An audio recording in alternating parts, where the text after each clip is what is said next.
Good morning. I'm glad to be here. So as you guys know, Pastor Daryl's not here today, but he asked me to come and preach. In case you don't know, I am a student at Mount Vernon Nazarene University, and I am studying to be a pastor like Pastor Daryl. So I'm taking every opportunity I can to preach right now. And actually, I'm already in my final year at school, if you can believe it, which is crazy, even to me to think about that. Normally, it's like the old people who are like, wow, you progressed so fast. I'm just like, well, I progressed so fast. I see it myself. Now, at school, I have an awesome group of friends. I have a great time with them. I spend like almost every moment outside of class with them. But sometimes my friends, they like to trick me because I very easily believe a lot of the things that they tell me. Whenever I first met my one friend named Tyler, I saw a picture on his refrigerator of this baby girl.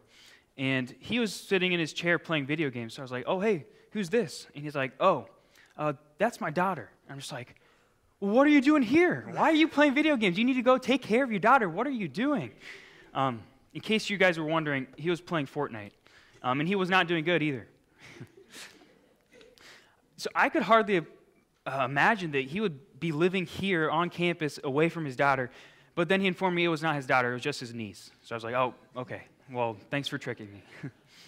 Another time, one of the girls in my friend group, she convinced me that she was engaged because I saw that she had a ring on her finger, and she was not at all. Another time, that same exact girl convinced me that she was adopted because she doesn't look like her other sister. Her sister was blonde and she was brunette, and I believed her. And it turns out they told me months later that, yeah, she's not engaged and she's not adopted. So I guess I've come to realize that I am one of the more gullible people in my friend group. What I've come to realize is that whenever they tell me something that seems unbelievable, I'm always aware that, yeah, they could be just pulling my leg. But I know that something something just doesn't sit quite right. But at the same time, I'm always asking myself, but, what if they're telling the truth? I remember around 5th grade, one of my friends told me, if your hand is bigger than your face, then you're extra dumb. You're one of the dumbest people around. So I was like, I'm going to prove you wrong. So I put my hand up to my face because certainly I was sure my hand was not bigger than my face. And I put my hand up to my face and he just whacked me in my hand. I was just like, oh, how did I not see that coming? So I guess my hand actually was bigger than my face because I was dumb right then. Now, I was the type of person that if you told me, you dropped your pocket, I would look on the ground. I'm the type of person that would say, your shoes untied whenever you're wearing sandals, I would look down. I'm the type of person that if you said, hey, the word gullible is written on the ceiling, then I would look up and I would be like, oh, you got me. Because always in the back of my mind, I'm asking myself, but what if what they're telling me is true? And I know it's super unbelievable, but what if what they're telling me is true? Now, maybe you're like me a little bit, and you're tricked by those little tricks that people have. Or maybe nobody ever gets you, and you always catch it. But you've probably been curious before, wondering if something that seems unbelievable could possibly be true. I think that some people have probably asked the same thing about the gospel, about the good news. What if all that we talk about in church is true, right? And is it true that God really did love the world and sent his only son to die for them?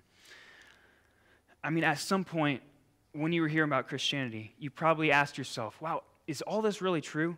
There's just so many questions, too, that really just make you ask yourself, is it really true? Is God really real? And why do bad things sometimes happen to good people? Was Jesus a real person? Did he actually die? And why did Jesus have to die? Is all the stuff in this book actually real? Just like all these questions really bring you to this point of asking yourself, is this really, really real? I think that whenever we have these questions, and it brings us to this point of asking ourselves, is this really real? We shouldn't ask ourselves just, is this book real? Is everything about Christianity, about Jesus real? We should ask ourselves, I sure do hope that all this stuff is real. I'm saying that we need to not just be curious about who Jesus is and about what Christianity is. We need to be eager to actually experience Jesus. So there's a man in the Gospel of Luke who has an encounter with Jesus. You may have heard of Zacchaeus before. You've probably heard of Zacchaeus was a wee little man. He encounters Jesus, and he's eager to see what Jesus is offering. So let's take a look at his narrative. If you'd like to turn along, the passage will be from Luke chapter 19, verses 1 through 10. The passage should also be on the screen. So starting in Luke 19, verse 1, Luke writes, Jesus entered Jericho and was passing through. A man was there by the name of Zacchaeus. He was a chief tax collector and was wealthy. He wanted to see who Jesus was, but because he was short, he could not see over the crowd. So he ran ahead and climbed a sycamore fig tree to see him, since Jesus was coming that way. When Jesus reached the spot, he looked up and said to him, Zacchaeus, come down immediately. I must stay at your house today. So he came down at once and welcomed him gladly. All the people saw this and began to mutter, he has gone to be the guest of a sinner. But Zacchaeus stood up and said to the Lord, look, Lord, here and now I give half of my possessions to the poor, and if I have cheated anybody out of anything, I will pay back 4 times the amount. Jesus said to him, today salvation has come to this house, because this man too is a son of Abraham. For the Son of Man came to seek and to save the lost.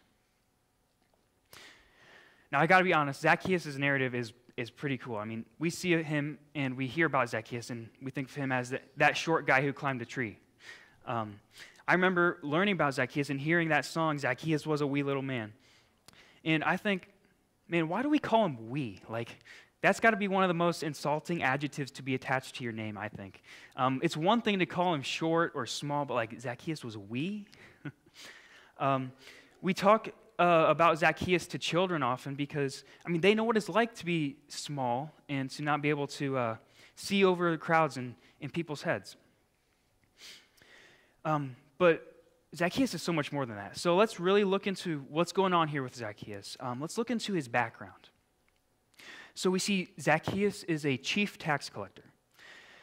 Now, tax collectors were seen as bad people by the Jewish society. They were often Jewish, but to be a tax collector meant that they betrayed their own culture.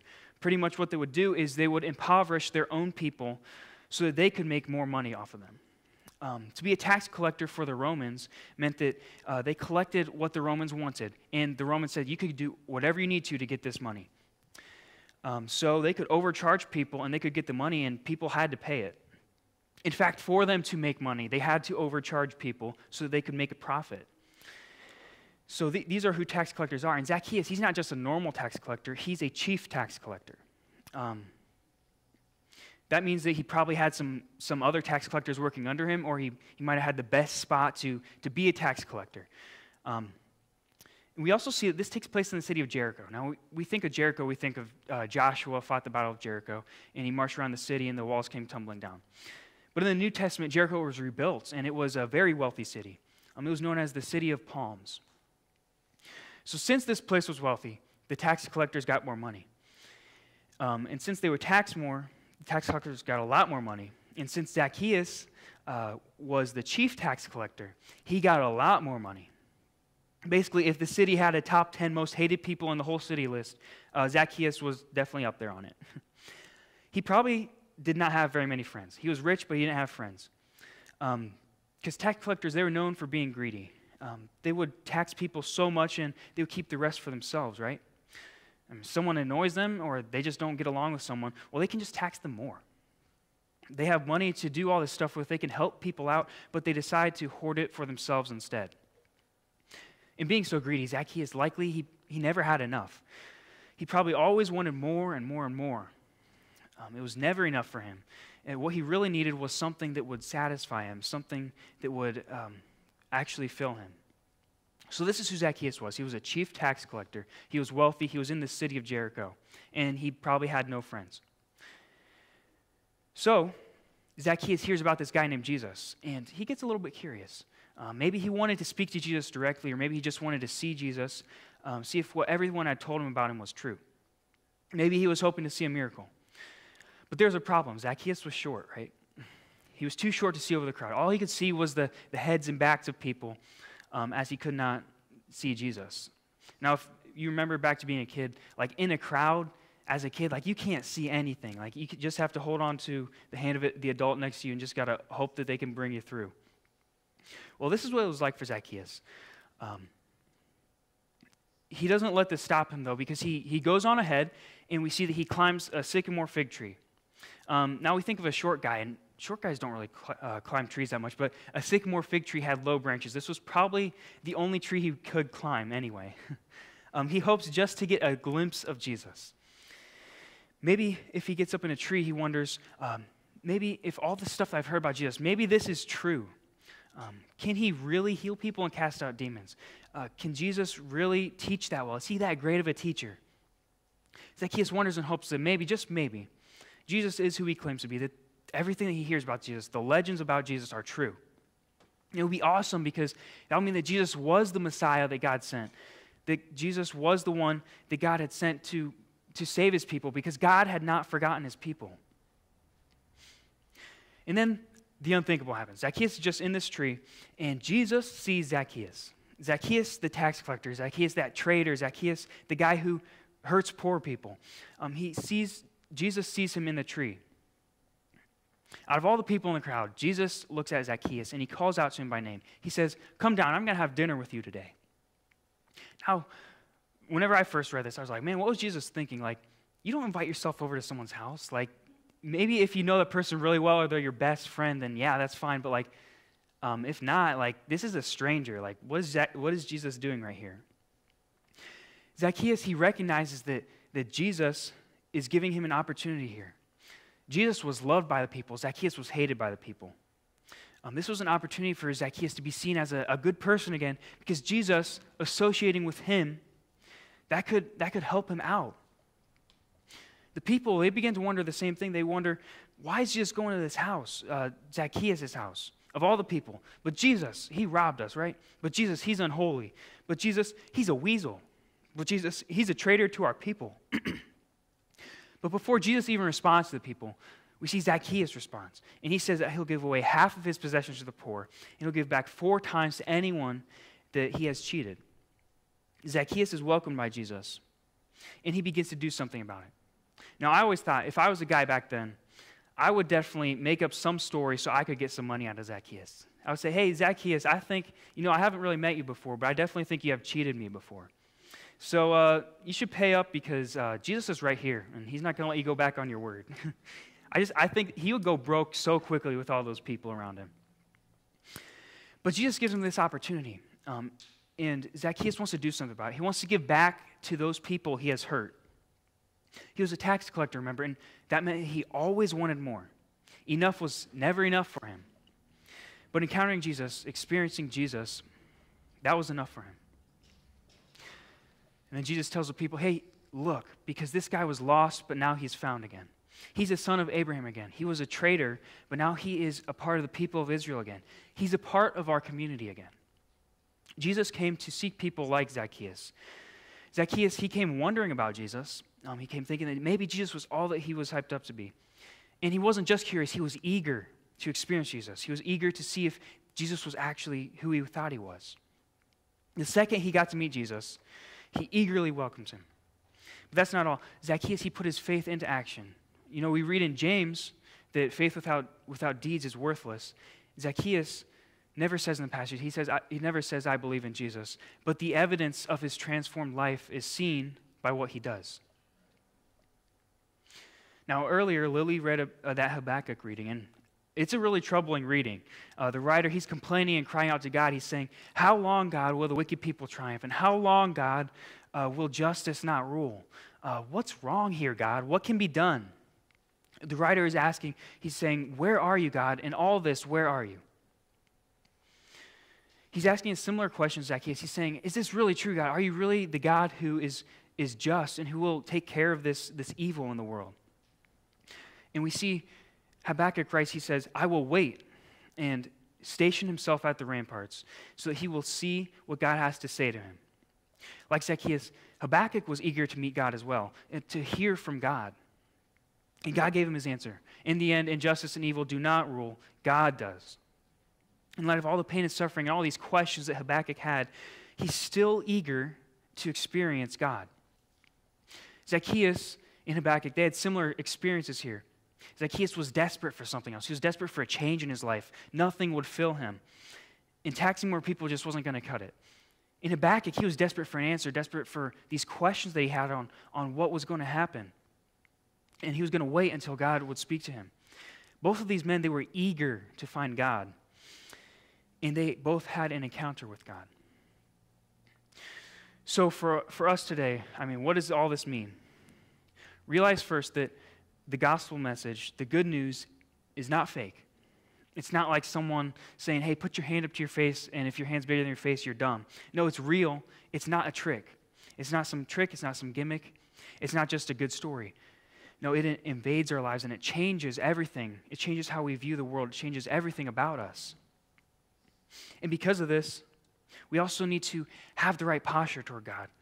We need to be desperate for him, not just thinking, oh, I think this is true, but I hope this is true. As we see in Jeremiah writes, you will seek me and you will find me when you seek me with all your heart. To seek with all our heart is to seek with everything that we have. It's to truly desire God, to truly be eager to experience God. And experiencing God is not just about feeling the right thing or doing the right thing. It's not about having those great mountaintop experiences or those spiritual highs. No, it's about really living in relationship with God. Experiencing God is not just about feeling the right thing. It's about really just living in relationship with God. I've been talking about being eager for God and really hoping that all the stuff that we say about Jesus and the church is true. But realize this too, and here is the good news. The good news is it's not just about us desiring God, because God desires us too. We are desirable to God. Everybody wants to be wanted by somebody, and we're all wanted by God. Look at Zacchaeus. He was desperate for this change in his life, and he hoped that just maybe something would be different with Jesus, that Jesus was actually who he was supposed to be.